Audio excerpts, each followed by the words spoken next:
Welcome back to this weekend Showdown. As always, you have me, and sadly, no Jeff. So you know this one's going to be a fast and boring episode, but it's got to be done. So I'll try to hit you with the facts as fast as possible, and get you the players of the week. As always, brought to you by ShowdownCardBot.com, MLB Showdown Bot on Twitter. Matt Gula always bringing it down. And I should have Matt on here one time to talk about the cards, because I couldn't do it without these cards. And it is nice to have the ability to every week put up a good-looking card for you guys every week with, as fast as possible, because obviously I'm not going to spend a zillion hours making 10 cards per week on just a Monday morning. So you guys get some fun players this week, and some players that you've seen almost every week. First up, though, new rookie brought up, Patrick Wisdom, showing us his wisdom. He's only has 34 at-bats this year, and has 7 homers.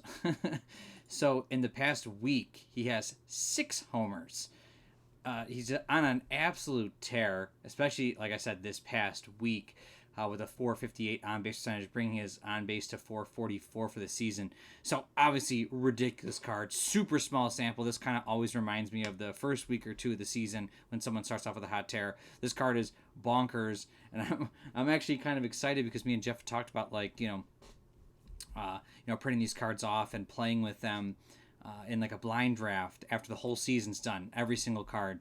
And it will be funny if Patrick Wisdom is nobody at the end of the season. Obviously, I hope he is. But if he was, then it's like, who is this guy? But he always has that like classic week 9. He just killed it. So I hope he's something, or we find out more about him. But just ridiculous card to start off with, and we'll see if it stays as ridiculous as it is. Next up, a fan favorite, Ronald Coleman Jr. tearing it up. Love this photo that Getty Images had, and he's looking like a Barry Bonds. Got that A-speed outfield with the 1620 home run. This is kind of a really good showdown card at this point. This is a card that's obviously easily going to get drafted every time that you play. Just bringing up the 2000 version so I could see it one more time. I wanted to see what his points were, because I know what this picture looks like. Oh, 560. Okay, so he's 560 versus 510. You are getting one more out on the Barry Bonds of 2000. Again, this is 2001 statistics, and I'm just looking at 2000 because I'm very familiar with 2000, even though I think 2001 had a better class of cards. But a really fun card overall. And for 510, I think that's an absolute steal of a card, and I think he would get drafted every single time. That's an incredibly powerful card. Next up, Austin Meadows having himself a week. Well, I guess I didn't talk about what Cunha did this week, but he had 2 homers and 5 stolen bases, which was amazing for him. Austin Meadows has 3 homers, 12 RBIs, and a stolen base. He had 10 hits and 7 runs. What's his face? Jesse Winker, the monster that Gula was posting about, on an absolute tear this week, had 3 homers in 1 game, but for the whole week, not as good as Austin Meadows, which I think is actually a really fun card here, being the 8 on base guy. This reminds me of what the Greg does in our league, and these power 8s. This seems like a really fun on base 8 card with a really good value. Ryan Mountcastle just had a decent week this week. 4 homers, half of his total for the season, 7 runs, 480 for the week on base percentage. But he's only got 278 for the season. So very weird card here. Gets a 6 on base and 16 home runs. Don't think I'm spending 200 for this kind of card, but it is interesting to see that he made the cut this week. I don't know if he'll keep that way. Next up, Adam Duvall.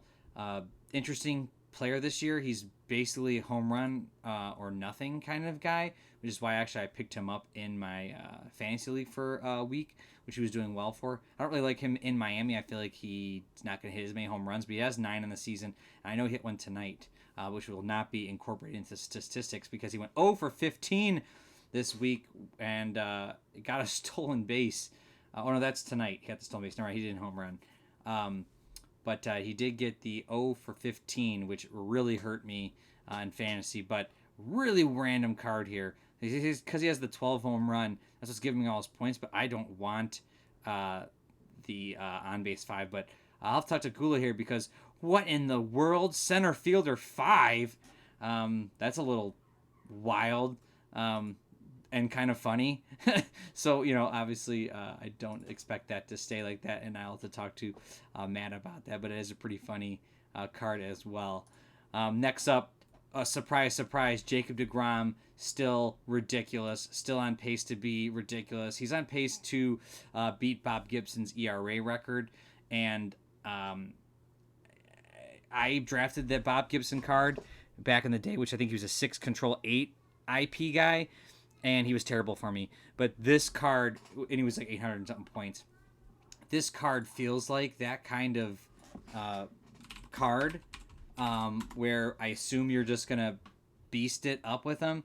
But Gibson was a 17 out, but he was always a 9 IP for 840. And I thought I was just going to wreck the league, but maybe those extra couple singles and stuff hurt me. So now you get the extra out here. So he's actually a tier higher than Bob Gibson, which is just ridiculous to think about. But he, again, 13 innings this past week, no earned runs, 19 strikeouts, 2 wins, and bringing his ERA to 0.62, bringing his whip to 0.57. You're not supposed to get any hits off this guy, and definitely not supposed to score, which seems right for his card. Obviously, unreal. I guess you draft this kind of card. I don't know if you can spend 820 on any card. But Luis Garcia up next. Loving the hair and the stash right now. I'm feeling like this is just the look. But he's actually been pretty good for me. I have him in my fantasy league as well. He had only 2 earned runs this past week in 13 innings with 2 wins, 14 Ks. Has a 1.38 ERA this past week, bringing his ERA to 2.59 with a whip of 0.98 for the season. It's an interesting card here because the 417 outs I really do love. The 5 IP kind of hurts. I feel like that's starting to go up. His last 3 outings have been 6 IP or higher, so I'm hoping it does continue to go upwards. But 520 seems like a lot. I mean, I wish this card was like 490 or something, but I get it. I mean, you are getting the tier 2 card here, so it is pretty cool to see. Next up, Corbin Burns, again, just continuing to tear it up. This week, he only let up 1 earned run in 13 innings, 20 strikeouts, gets another win, bringing his ERA for the season down to 1.97, whip of 0.71. So you could see that this is actually technically 1 tier lower than DeGrom, and you're saving 60 points. You're getting that 1 less control, but the no doubles is actually really interesting here. So it's wild. But again, they're huge strikeout ranges. At this kind of card or these kind of players, their strikeout ranges are so high, it's almost the entire chart. I'm surprised they have any ground balls at that point. But it is good to see Corbin Burns making the list.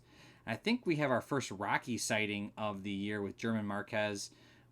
He had 2 earned runs this past week with in 13 innings and grabbing a win. He bringing his ERA down to 3.91. But an average card here, 5 control, 1 through 15 out. This is your typical tier 3 starter. And typical tier 3 statistics too, with the 2 walks, 2 singles, and a double. 450 probably about right. I know 500 used to be like the norm for a 7 IP guy, so this is definitely lower than that. But this is the way I think Showdown was in 2001. So correct me if I'm wrong, but it's not bad. Again, blurriest picture ever I found of this guy, but again, I was doing it very quickly this morning, and it was hard to find pictures that were of this week. And last up, Carlos Martinez having a little bit of a rough outing. He was actually pretty good this season up until this point, but he allowed 10 earned runs in 0.2 innings against the Dodgers and had a 135 ERA. So ridiculous, had 4 walks, but again, for the season, 5.83. So his last 2 outings weren't the best, but he's been all over the place. But the card itself, 1 through 16 out, this is your typical tier 3 starter. You're used to seeing this kind of guy on a normal thing. So 480 for this, probably don't want to spend that. I'd probably go closer to Corbin or German Marquez if I wanted a tier 3 guy in that spot. But I do like the 416 out guys. But I don't know what's going on with Carlos Martinez. I hope he turns it around because he is on my fantasy team and I did get hit for those 10 earned runs. So that, everyone, is your wrap up for Bourbon Over Baseball. And I hope everyone stays tuned. And next week, we'll bring you week 10. And hopefully Jeff or Matt can join us. Thank you, everyone.